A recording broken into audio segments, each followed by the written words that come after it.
Assalamualaikum warahmatullahi ta'ala wabarakatuhu and good day to all of you. I am Alliayah Myca Kudarat And I am SUHAD ABDULGANI. and our topic is pollution.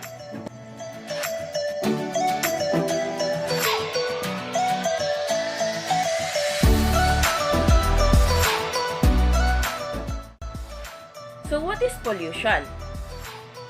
Pollution is the introduction of harmful materials into the environment. These harmful materials are also called pollutants. Pollutants can be natural such as volcanic ash, or they can also be created or produced by human activities such as trash or runoff produced by factories.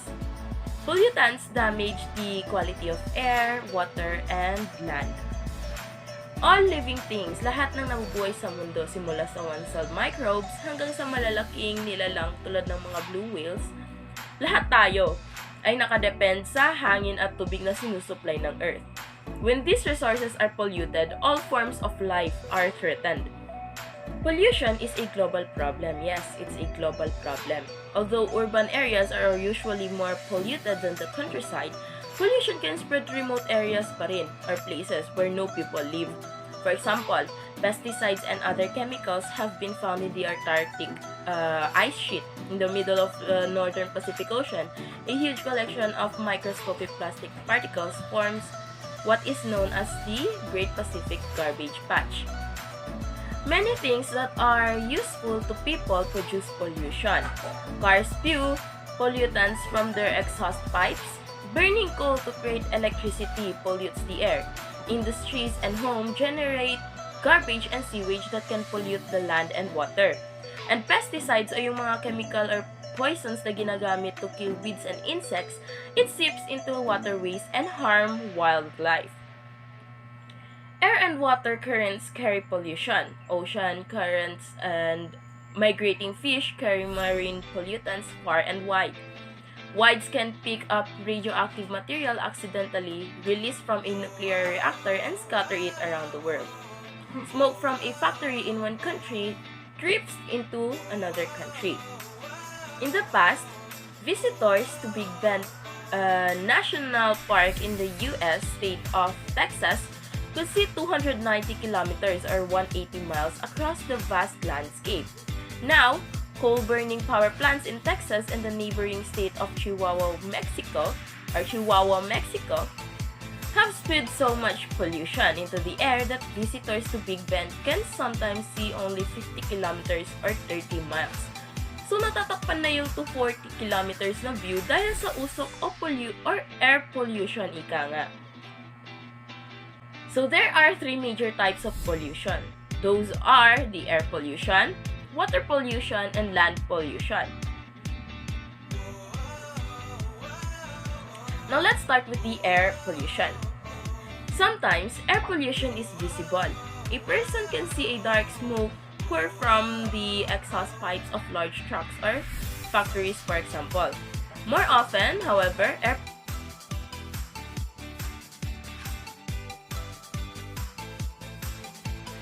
it can make people's eyes burn and make them have difficulty breathing. It can also increase the risk of lung cancer. So it is really dangerous talaga. Sometimes, air pollution kills quickly. In 1984, an accident at a pesticide plant in Bhopal, India, released a deadly gas into the air. At least 8,000 people died within days. Hundreds of thousands more were permanently injured. Natural disasters can also cause air pollution to increase quickly. When volcanoes erupt, they eject volcanic ash and gases into the atmosphere. Volcanic ash can discolor the sky for months. After the eruption of the Indonesian volcano of Krakatoa in 1883, ash darkened the sky around the world. The dimmer sky caused fewer crops to be harvested as far away as Europe and North America. For years, meteorologists tracked what was known as the equatorial smoke stream. In fact, this smoke stream was a jet stream, a wind high in Earth's atmosphere that Krakatoa's air pollution made visible. Volcanic gases such as sulfur dioxide can kill nearby residents and make the soil infertile for years. Mount Vesuvius, a volcano in Italy, famously erupted in 79, killing hundreds of residents of the nearby towns of Pompeii and Herculaneum. Most victims of Vesuvius were not killed by lava or landslide caused by the eruption. They were choked and asphyxiated by deadly volcano gases. Now let's proceed to the water pollution. Some polluted water looks muddy, smells bad, and has garbage floating in it. Some polluted water looks clean but is filled with harmful chemicals you can see or smell. Polluted water is really unsafe for drinking and swimming. Some people who drink polluted water are exposed to hazardous chemicals that may make them sick years later. Others consume bacteria and other tiny aquatic organisms that cause disease. The United Nations estimates that 4,000 children die every day from drinking dirty water. Sometimes, polluted water harms people indirectly. They get sick because the fish that live in polluted water are unsafe to eat. They have too many pollutants in their flesh. There are some natural sources of water pollution. Oil and natural gas, for example, can leak into ocean and lakes from natural underground sources. These sites are called petroleum seeps. The world's largest petroleum seep is the coal oil point seep off the coast of the U.S. state of California. The coal oil point seep releases so much oil that tar balls wash up on nearby beaches. Tar balls are small, sticky pieces of pollution that eventually decompose in the ocean. Human activity also contributes to water pollution. Chemicals and oils from the factories are sometimes dumped or seep into waterways. These chemicals are called runoff. Chemicals in runoff can create a toxic environment for aquatic life. Runoff can also help create a fertile environment for cyanobacteria, are also called blue-green algae. Cyanobacteria reproduce rapidly, creating a harmful algal bloom or HAB.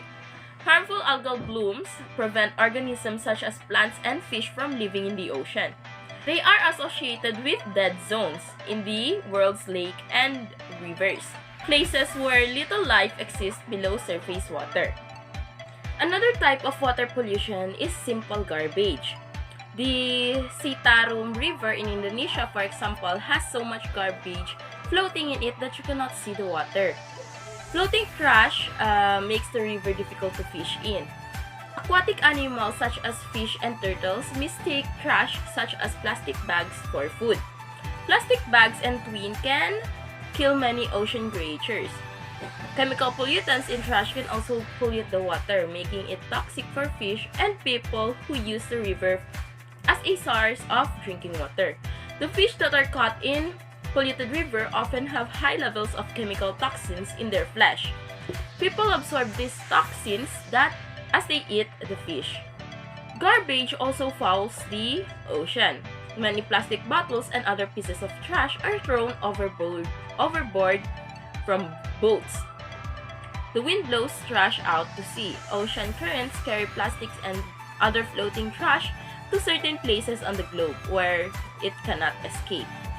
The largest of these areas, called the Great Pacific Garbage Patch, is in a remote part of the Pacific Ocean. According to some estimates, this garbage patch is the size of Texas. The trash is a threat to fish and seabirds, which mistakes the plastic for food. Many of the plastics are covered with chemical pollutants too. And lastly, the land pollution. Many of the same pollutants that foul the water also harm the land. Mining sometimes leaves the soil contaminated with dangerous chemicals.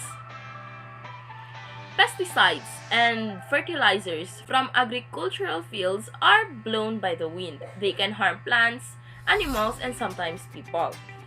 Some fruits and vegetables absorb the pesticides that help them grow. When people consume the fruits and vegetables, the pesticides enter their bodies.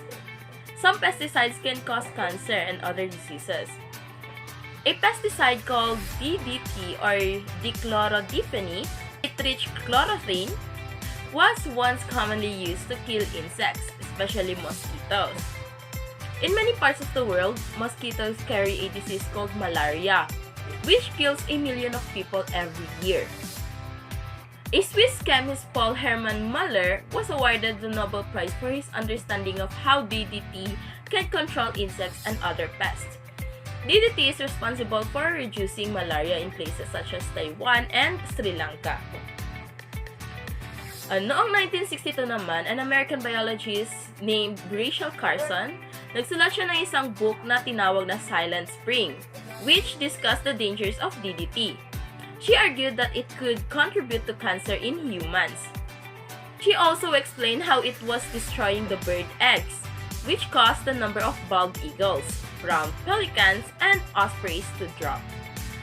In 1972 naman, the United States banned the use of DDT. Many other countries also banned it, but DDT didn't disappear entirely. Today, many governments support the use of DDT because it remains the most effective way to combat malaria. Trash is another form of land pollution. Around the world, paper, cans, glass jars, plastic products, and junk cars and appliances affects the landscape. Litter makes it difficult for plants and other producers in the food web to create nutrients. Animals can die if they mistakenly eat plastic. Garbage often contains dangerous pollutants such as oils, chemicals, and ink. These pollutants can leach into the soil and harm plants, animals, and people. Inefficient garbage collection systems contribute to land pollution. Often, the garbage is picked up and brought to a dump or landfill. Garbage is buried in landfill. Sometimes, communities produce so much garbage that their landfills are filling up. They are running out of places to dump their trash.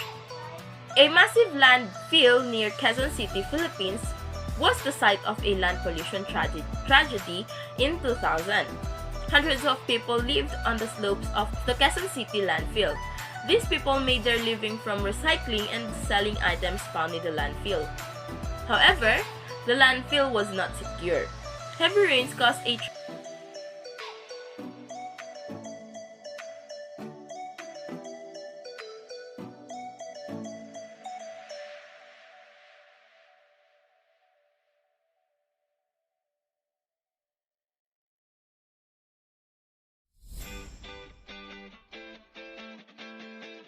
so do the predators that consume the herbivores. This process, where a chemical builds up in each level of the food web, is called bioaccumulation. Pollutants leak from landfills also leak into local groundwater supplies. There, the aquatic food web, from microscopic algae to fish to predators such as sharks or eagles, can suffer from bioaccumulation of toxic chemicals. So that's all. Here's Miss Suhad for the continuation of the topic. And now we will tackle the ways on how to reduce pollution. So around the world, people and governments are making efforts to combat pollution. Here are some ways to prevent and reduce pollution. So the first one is the recycling. So recycling reduces the amount of garbage that ends up in landfills, incinerators, and waterways. So in recycling, trash is processed so its useful materials can be used again. Glass, aluminum cans, and many types of plastic can be melted and reused. Paper can be broken down and turned into new paper. So Australia and Switzerland have the highest recycling rates. So these nations recycle between 50 and 60% of their garbage. The United States recycles about 30% of its garbage.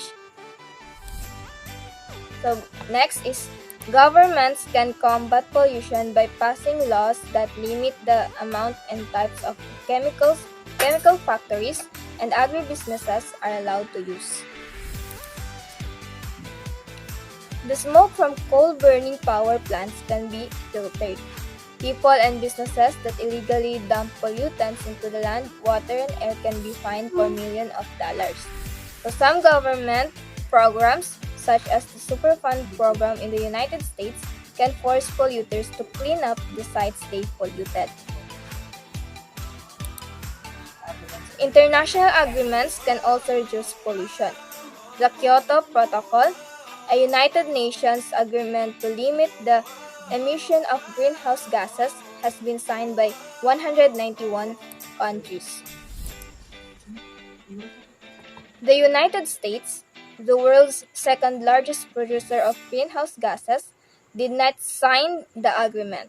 Other countries, such as China, the world's largest producer of greenhouse gases, have not met their goals. Still, many gains have been made. In 1969, the Cuyahoga River in the U.S. state of Ohio was so clogged with oil and trash that it caught on fire. The fire helped spur the Clean Water Act of 1972.